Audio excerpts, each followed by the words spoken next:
15 années après la rétrocession du territoire à la Chine populaire. Il y avait des dizaines de milliers de manifestants dans les rues de Hong Kong. Pouvez-vous nous dire ce qu'ils craignent ?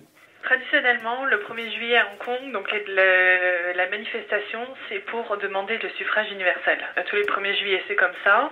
Sauf que là, cette année, il y a eu 400 000 personnes dans les rues et c'était un peu, cette année, la cristallisation de plusieurs problèmes. Donc toujours la démocratie et aussi, donc il y a eu l'élection du nouveau chief executive, CY Leung, et beaucoup de personnes doutent de son intégrité et beaucoup de personnes pensent qu'il est trop proche de Pékin, qu'il va remettre en cause les libertés des Hongkongais. Il y avait aussi beaucoup de personnes pensent qu'à Hong Kong les inégalités sont vraiment trop grandes, beaucoup de riches et également de très pauvres, donc 400 000 personnes, et c'était un record. Justement, on voit que les Hongkongais se battent à la fois pour leur liberté, l'organisation de Hong Kong, mais aussi ils descendent dans la rue pour protester contre la mainmise de Pékin. Cette mainmise, comment est-ce qu'au quotidien elle se fait sentir ?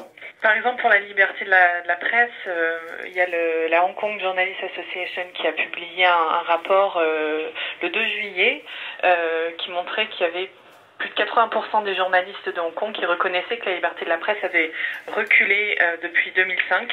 Les Hongkongais sont vraiment inquiets de ces problèmes.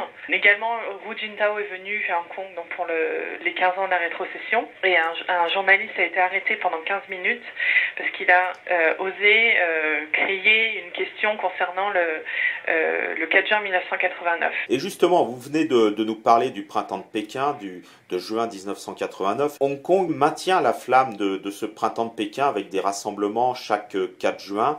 Comment ça se passe ? Est-ce qu'ils ont peur aussi de voir cette flamme s'éteindre ?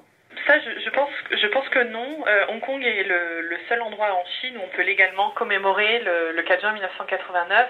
Et tous les ans, Victoria Park, tous les 4 juin au soir, des milliers de personnes convergent et allument des bougies, chantent. Ils mettent une statue qui représente la démocratie.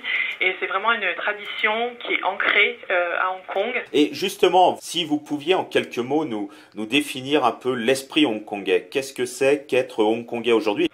Les Hongkongais sont vraiment très fiers de leur culture et de leur langue. Ils parlent cantonais, ils ont vraiment des coutumes différentes. Ils ont été colonisés par les Britanniques, ça laisse des traces. Et même, pour être un peu plus trivial, ça se voit dans la rue. Les Chinois du continent, ils parlent fort, ils ne font pas la queue, alors que les Hongkongais font sagement la queue pour attendre le bus.